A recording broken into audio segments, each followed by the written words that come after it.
Yo,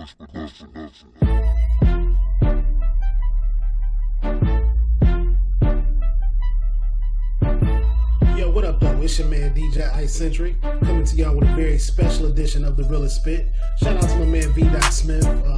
He will be with us sometime shortly. But as I said, I'm going to kick this segment myself, man. Just to kick a little bit to y'all, man. Give y'all my opinion on a few things. As I said, it's just my opinion. You don't have to agree. You really don't even have to like it. But I just ask that you respect it, because we all are entitled to our own thoughts and perspective. First things first, a big fight this weekend. Anthony Joshua versus Ruiz II.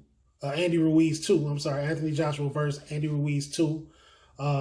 The first one goes down as a classic, unfortunately for all the wrong reasons for Anthony Joshua. If you didn't see that first fight, man, I definitely recommend that you check it out. It's available on DAZN app. You can download it on the Fire Stick. It's probably on Roku as well. It's a very, very good subscription, by the way. It's certainly worth it. If you're a fight fan, MMA or boxing, they pretty much, they actually bought all of the old HBO footage, because HBO doesn't cover fights anymore. So they basically bought all of their old fights. So if you're a boxing head that just into all the classic showdowns, man, DAZN is certainly for that reason alone is worth going to get. But it's definitely a good platform for the new boxers. But anyway, shout out to DAZN. If y'all want to show a brother some love, I would definitely appreciate it, man, because I just gave y'all a huge plug. But yeah, the first fight is available on DAZN. The second fight obviously will be on the DAZN app as well. My prediction for the fight, this is going to be a little, it's not, it's not going to be as, I think Anthony Joshua obviously is ready this time. It's not to say that he wasn't ready for the first fight, but he just, Andy Ruiz he wasn't ready for Andy Ruiz to be that good. He probably heard he was good, and in the back of his mind knew that he was good. He knew the man's record, but he had no knowledge of Andy Ruiz. He just figured, this is somebody I can come in. I'm bigger than this guy. I'm, more than likely, I'm stronger than him. I'm going here and just once he feels my power, he's gonna back down, and this would be a walk in the park. Wrong, because it was actually the opposite. Once he felt his power, he actually turned it up on Anthony Joshua, man. And like I just said, I think Joshua just wasn't just wasn't ready for it, man. And he was actually put into a position that he was unfamiliar with. But I think it's going to be a lot different this time. He's more focused. He looks. I know looks can obviously be deceiving. Given the first fight, I mean that's a prime example of looks being deceiving. But Anthony Joshua looks more ready for this fight this time around. He seemed to have trimmed down, which tells me he's either he's changed his diet or he's changed his workout. He's still ripped, still got his physique, whatever. But he's way before he was real stocky, and you know what I'm saying. And but he slimmed down, and just a little more. Looks like he should be a little more elusive and a little more loose and relaxed in the fight, because he's not carrying as much bulk. So, I mean, we'll see what difference that makes. I mean, a zebra doesn't change his stripes. So, he is what he is. He's going to do what he does. He's still going to be, the Anthony Joshua that we've seen, which is an excellent finisher. He's usually good at finishing once he has you on the ropes. When he has you hurt, he's good at recognizing when you're hurt and going in for the kill. It's just this time, Andy Ruiz wasn't hurt. He thought he was hurt. He thought he had him hurt. He was never hurt. I mean, yeah, he dropped him, but just because somebody falls, don't mean they hurt. You know what I'm saying? And that was the mistake that Anthony Joshua made. But my prediction for this fight, I think I picked Joshua probably in maybe the 5th or 6th round. I don't think it's gonna go the distance. And that's not to say that Andy can't take him the distance, but I just don't see this going the distance. Joshua has basically everything is on the line for Anthony Joshua. This pretty much has to be his best. This has to be better than the Klitschko performance. This has to be better than any other fight. That this has to be his best fight. He has to show. I mean, he got to go all the way in his bag for this fight. You know what I'm saying? Simply because of how the first one went down. And you know, regardless of how Andy Ruiz looks, he's clearly not a slouch. The man knows how to box, and what's most important is that he's not afraid of you. Most champions, when you're undefeated and you're the champ and you pretty much running through everybody, you know, even if the guy that you're going up against next, even if he's good, you know, it's still because you've never been beaten. It's still, you know, some concern in the back of his mind because he don't really there's no blueprint on how to beat you. So he don't know if what he does is going to work or you know, is he going to have to switch it up? You know, is my trainer going to have some information? Is he going to be able to see something and tell me, you know, am I going to last long enough to talk to the trainer in between rounds? Like, I would imagine that fighters kind of have that somewhere in the back of their mind. You know what I'm saying? Even with all the confidence, you're still a bit concerned because the guy had never been beaten. However, Andy Ruiz has beaten this guy. You know what I'm saying? So he's coming here with full confidence. And like I said, a zebra doesn't change its stripes. So, you know, Joshua may do a few things differently, but he's pretty much gonna step out there the exact same way. And Ruiz believes that he has something for that. What can Joshua do? He just has to give more. He just has to give more. Don't let him bait you. You know what I'm saying? Don't you know, just box. Use your boxing skills. Back him down. Overwhelm him. You know what I'm saying? And you know, use your size. Use your reach. And that should get you that should wear him down enough to where you can go in for the kill, probably in about the 5th or 6th round. If that doesn't happen, then you know, if he rushes out there and you know, again makes the mistake of believing his punches hit harder than they really do, Ruiz is gonna catch him again. He's gonna catch him again, and that probably in that same spot. Or somewhere close, you know what I'm saying? And I hope that doesn't happen because, you know what I'm saying, I you know, with all due respect to Andy Ruiz, you know, I still want to see a unification bout between Anthony Joshua and Deontay Wilder, the same as everybody else. I mean, you know, even with the Joshua loss, if he can, as long as he can revenge that loss, I don't think anybody's gonna hold it too much against him. I mean, you know, the facts are the facts. It happened, but if he can avenge it, then I believe he'll be okay, and that fight will still be, you know, will still be right back on the platform as the biggest ticket available. Speaking of Deontay Wilder, you know, obviously he just recently fought his second fight against Luis Ortiz. Now I actually did sit down and watch that fight. You know, as I do, I try to watch most fights. You know, I don't catch them all, but I try to watch most of them. And, you know, classic Deontay Wilder, man. I mean, listen, man, at this point, like I said, man, we know who Deontay Wilder is. It's not even worth analyzing or you know, reporting it. Or, you know, I mean, we know what Deontay Wilder is. You know what I'm saying? We know exactly what he is. We know what we want to do. And to me, in my opinion, that is what makes him exciting. Like I said, he's not going to outbox you.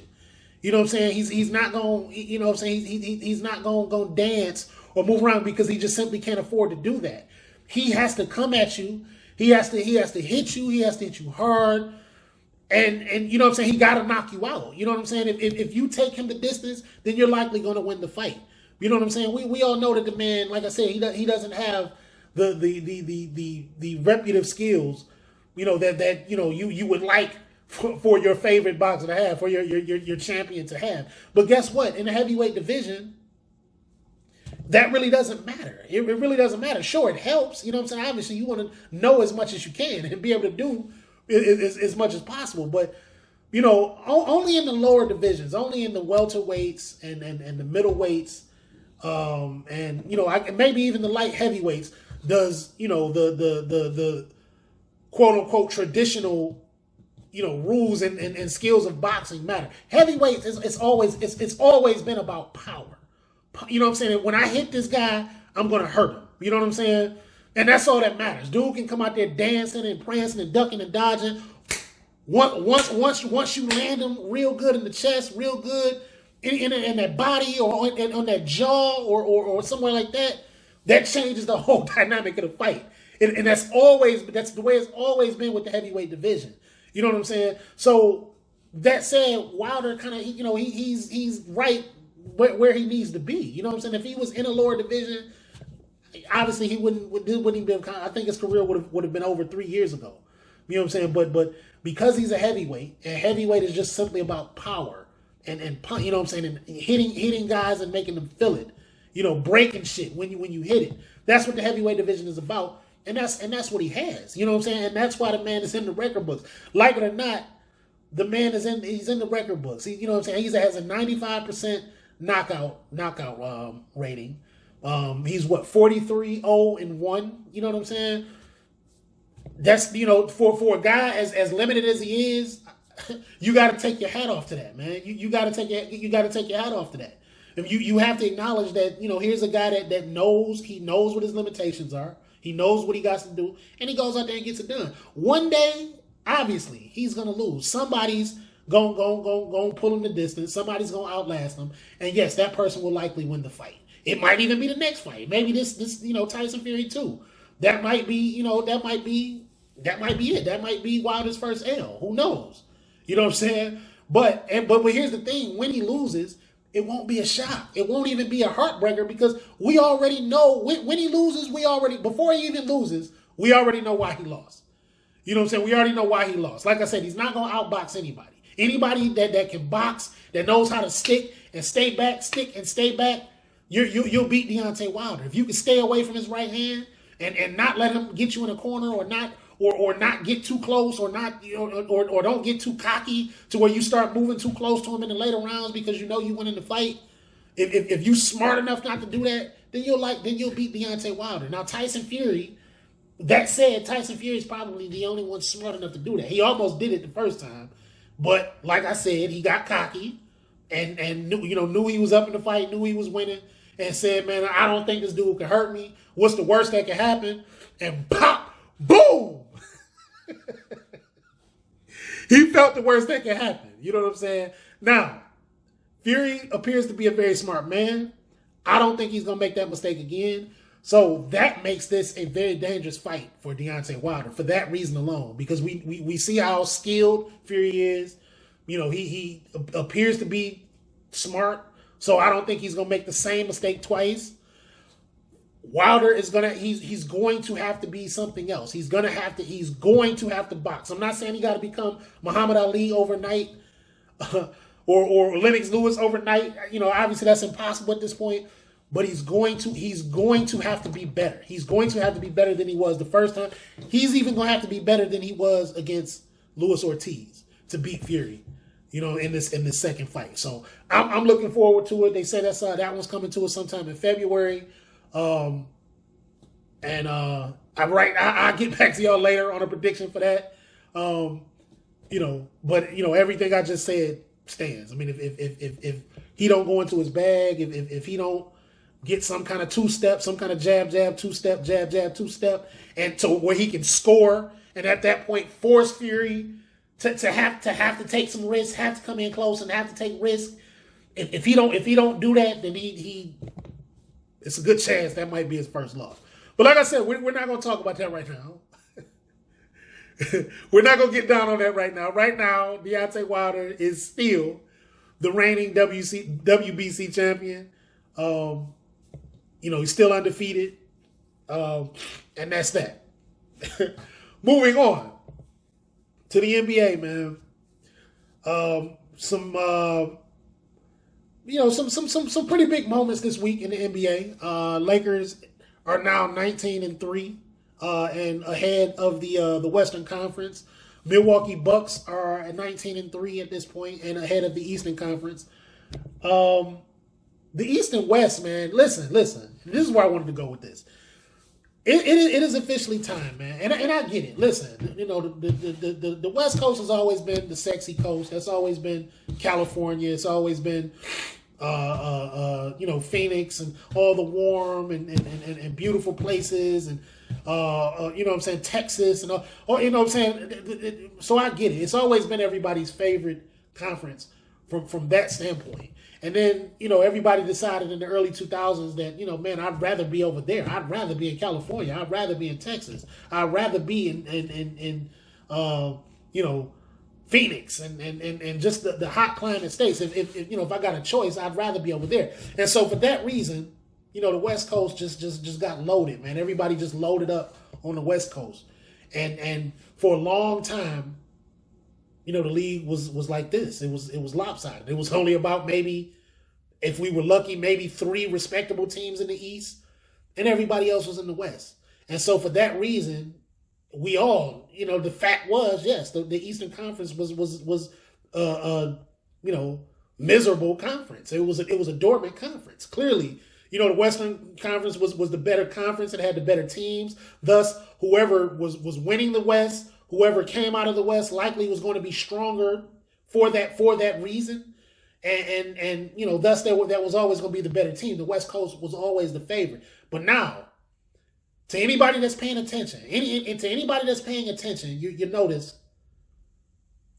that it's evening out a little more. The West might still be a little better. You know what I mean? If I'm being honest, if we're all being honest, sure, the West still has better teams. The Lakers, the Clippers, the Nuggets, Dallas. You know what I'm saying? They're still better teams than your Torontos and your Indianas and teams like that on the West Coast. Outside of Milwaukee, Philadelphia, and I think Boston is legit. Boston is legit, man. I don't, debate me on that if you want to, but Boston is to be respected. I believe they can make it very interesting with any one of those teams on the Western Conference, including the Lakers, including the Clippers. That's not saying they would beat them, but they can make it interesting with any of those teams. So I'd say Milwaukee, Philadelphia, Boston. Then you still have Toronto. Toronto is still in the mix, by the way. I'm wondering, is anybody going to help me acknowledge the fact that Toronto still looks just as good without Kawhi Leonard as they did with him? Now, I'm not saying that Kawhi didn't make a difference. Obviously, they made it to the finals because of Kawhi Leonard. Once they got there, it was, last year's finals was shout out to Toronto. We certainly not trying to take anything from you, but you beat you didn't beat the Golden State Warriors. You know what I'm saying? You won the championship, but you didn't beat the Golden State Warriors. You know what I'm saying? I say that just like I say with the Warriors' very first championship. When they beat Cleveland, everybody was freaking hurt, man. Kyrie was hurt. You know what I'm saying? Kevin Love was hurt. So, you didn't, you know what I'm saying? Sure, nobody's going to take that championship away from you because the games were played and you won the most games. So, but, you didn't you didn't really beat Cleveland that year. Now, granted, yes, you beat them 2 years later, you know what I'm saying? But you didn't really beat Cleveland that year. You won the championship, but you didn't beat Cleveland. And so that, getting back to what I was saying about the conferences, it's a little more even now. You have respectable teams. I'd say the East Coast has better team play. While they may not have the big names and the superstars, the West Coast may have more all-stars and more guys that we like to see and like to talk about. But the East has better team play. Toronto being a prime example of that. You know what I'm saying? Like who, they're still winning games just like they were winning them last year with defense. And moving the ball and whoever's open, take the shot. You know what I'm saying? You don't, there's nobody for you to double team. There's nobody for you to game plan for, because they kind of remind me of Denver, just how Denver was last year and this year still. They're just going out there and just playing good, solid basketball. So for that said, that's a team that you have to worry about, because they done came on the West Coast and popped a couple teams. One of those 3 losses that the Lakers have, that was from Toronto. You know what I'm saying? They done popped a couple teams on the West Coast already. Now I understand it's the regular season, and nobody seems to think the regular season matters. But if you're not winning in the regular season, then you're not going to be in the playoffs. So I'd say it has to matter, at least to that standpoint. But my only point for even going here was it's time. It's officially time to start talking about the Eastern Conference as though it's the dormant conference, as though it's the D League. Whoever comes out the West, we might as well just automatically consider them the champions. No, I don't think that's the case anymore. Milwaukee is Milwaukee is to be respected. Milwaukee is legit. They're legit. You know what I'm saying? Philly, you know what I'm saying? Philly, they're not quite as tight and as polished as Milwaukee as a team.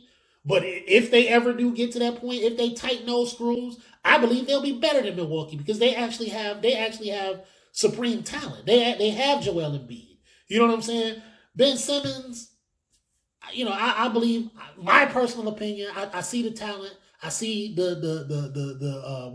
I do see what's special about him, but he's just not. I don't think he's to the point where he's worth, any praise or any. I mean, he has some work to do. He got some work to do. You know what I'm saying? Especially if y'all telling me he's a point guard. You know what I'm saying, bro? You got work to do. You know what I'm saying? But he's he's official. He's a player. He's a player. I hope that he continues to grow. Hope he doesn't settle. Because that's what this league is all about. Just getting better every year. Like a Jason Tatum, like Jaylen Brown, getting better every year. Every time we see you, just be better than the last time we saw you. That's all you could really ask of a player. You know what I'm saying? So that said, Philly, if they can tighten those screws,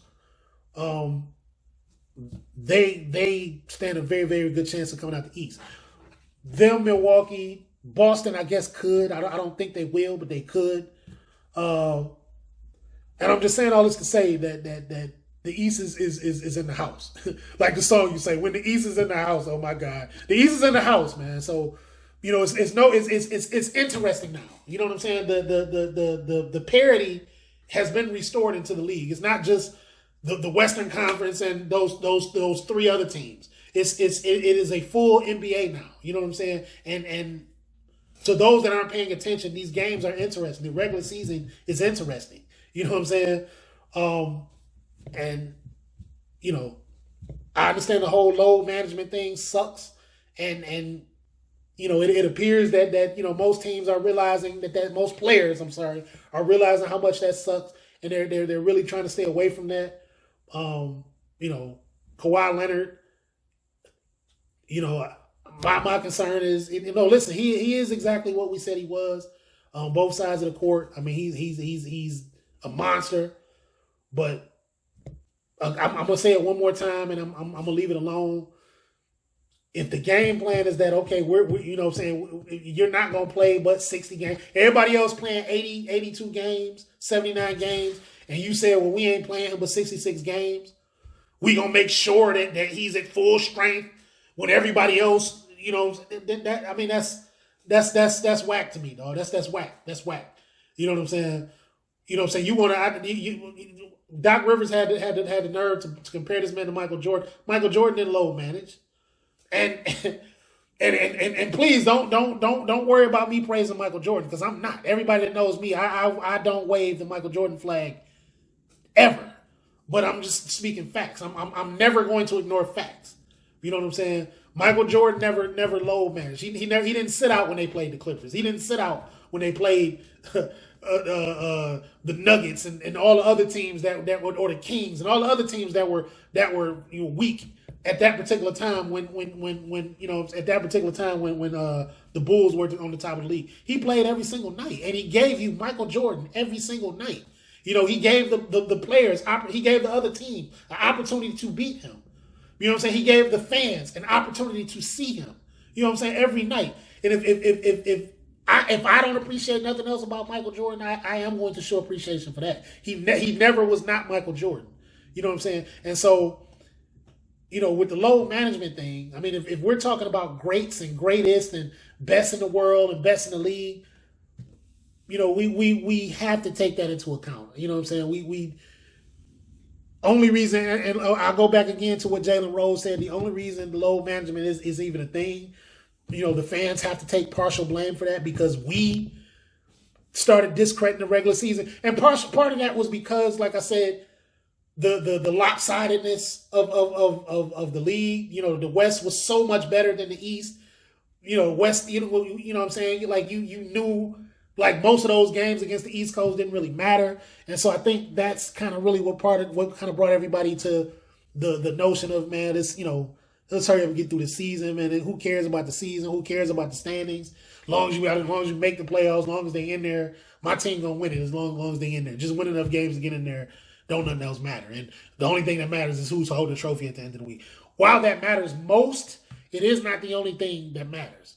You know what I'm saying? I mean, basketball matters. The game matters. If you don't win enough games, you're not going to make the playoffs. You know what I'm saying? If you don't win enough games, you won't rank well. Even if you make the playoffs, you'll fall in a bad spot and end up playing a team in that first round that, let's face it, you're not ready to see in that first round.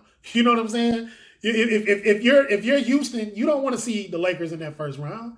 Yeah, if you're the Clippers, you don't really want to see the Lakers in that first round. I know a lot of y'all think the Clippers are the better team and you know will likely take that in 7 games, but I'm not convinced of that. I'm not convinced of that. And either way, you know what I'm saying? They certainly don't want that in the first round. You know, you rather wait and stretch that out a little bit. You know what I'm saying? So yeah, that's my thought on that, man. Shout out to Carmelo Anthony, man. He's making a whole lot of people eat crow. You know, he's back and he's doing Carmelo. I mean, listen, again, we know what Carmelo Anthony is. We know what he was. You know, so for that said, anybody that was thinking this man couldn't play an NBA game anymore, either they really truly weren't paying attention or they were hated. They were really trying to keep this man out of the league. Because there's no way in hell you can tell me that without a major injury, without any major breakdowns or anything like that, anything personal that happened to the man that may just changed him. There's no way in hell you can tell me that the last time you seen Carmelo Anthony really play basketball, that his game is no longer equipped to even be a 7th man, you know what I'm saying, to even be a 6th or 7th man on your roster. That's fucking crazy. Anybody that believed that, you like I said, if that really truly was your thought, you are, with all due respect, you are a fucking idiot. You know what I'm saying? Because the game has softened up so much. In fact, it's softened up so much that if a motherfucker like James Harden, and I'm not at all comparing Carmelo Anthony to James Harden. I understand James Harden certainly is more valuable, certainly more dangerous than Carmelo Anthony at this point in his career. But if Harden can win and succeed and reign supreme and lead the league in scoring with that bullshit that he does, then Carmelo Anthony can play in the NBA. And that's just that, man. Speaking of Houston, word on the street is there are problems in Houston. We do have a problem, as everybody predicted. That Westbrook Harden thing is not a perfect marriage. It really should have just been a one night stand. Not sure who thought that marriage would go the distance. Their games don't match. Their games are different. They don't play the same, but their approach to the game is the same. Russell Westbrook is no good without the ball in his hands. He plays out of position, but he is the true definition of a shooting guard. Give him the ball and everybody get the hell out the way. That is what Russell Westbrook is. You know what I'm saying? Give him the ball, and if you're not letting him do what he does, if you're bringing him in and asking him to do something that he's never done before, that he was never good at, you know what I'm saying? He was never a traditional point guard. He was never a guy that just stood on the side. Remember, that was the head bump between him and Durant. When Durant was even for the little bit of time that Durant was trying to do his thing, Westbrook standing over there don't know what else to do without the ball in his hand. If he ain't dictating everything, he really didn't know what to do. And so now that situation is even worse. Now, you know what I'm saying? Now that you done peeled that scab back off again, and it's hemorrhaging even worse because James Harden dribble the ball. For 20 out of the 24 seconds, this man is dribbling the ball. And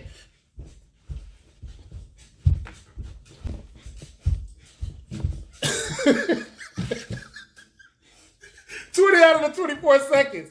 And everybody else supposed to just stand there. They're not running a triangle. They're not running a motion, or you know what I'm saying? Where every move and he waiting on somebody to slash the basket. So that's not what's happening. That's not what's happening. This man is literally he has tunnel vision. He's coming. Now, I'm not saying, obviously, you look at the stats, obviously he passes the ball. But he's not running plays. He's not. He don't have a plan when he's coming up and down that court, and that's been his game since he's been in Houston. Really, that's why he was a 6 man in Oklahoma City, because they say, okay, man, we gonna put him out there against the second unit, where you know what I'm saying, the second unit or our second unit is playing defense, and he could just go out there and score, and it looked good coming in off the bench when you have a Durant and you have a Westbrook that's doing what they do with that first unit. And you know, everybody come in that second unit, and they coming out with Harden. Oh man, why they didn't keep that together longer? I mean, I guess that's a conversation for another day. But James Harden's game is so miserable, man, that it just does not complement anybody else's. You know what I'm saying? Nobody else. The only thing you can do is put, like, you quote unquote 3-and-D guys around him. Guys that just stand around, you know what I'm saying? And they can't create their own offense, so they're not going to try to. All they can do is just stand around and wait for rebounds, or wait for, you know, maybe the defense will load in on him and he'll just go ahead and throw us a bone to the side. That's the only kind of players you can put around James Harden, man. And that is what it is. I'm not gonna sit up here and you know, throw no shade at it. I mean, if they like it, I love it. You know what I'm saying? But it's kind of like what they say, the definition of crazy is doing the same thing over and over again and expecting different results. That's not actually the definition of crazy, but that is pretty damn crazy. Pretty damn crazy to keep doing this. You know what I'm saying? You make a trade, bring in another star, but yet this motherfucker keeps doing the same shit that he been doing with the last star that you had. You know what I'm saying? I don't get it. I don't understand it. You know what I'm saying? You know, maybe I'm wrong, but I really don't think that I am, man. Houston Rockets, you know, I don't think they're gonna win a championship. I don't think they're gonna get anywhere close to a championship playing that way. And now the West, you know, believe it or not, I think their chances are even slimmer, because now it ain't just the Warriors in their way. But last year and the year before that, it was just the Warriors. Now they got the Lakers. Now they got the Clippers. I think the Mavericks are bad. I don't think they would beat them. I don't think Houston would beat Dallas. I don't think Houston will beat Dallas in a 7-game series. I mean, obviously it remains to be seen, but I don't think they will. You know, so we'll see. Before I get out of here, man, very, very special shout out, man, to the Dallas Cowboys.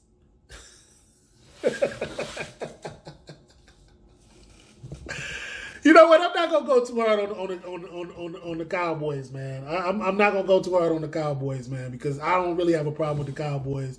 You know, just as in to piggyback off Stephen A. Smith, you know, my issue is more so with the Cowboys fans. You know what I'm saying? And I would like to speak to a Cowboys fan right now. I would really like to know where you are right now. Today's date is December 6th, 2019. They played a Thursday night game against the Chicago Bears.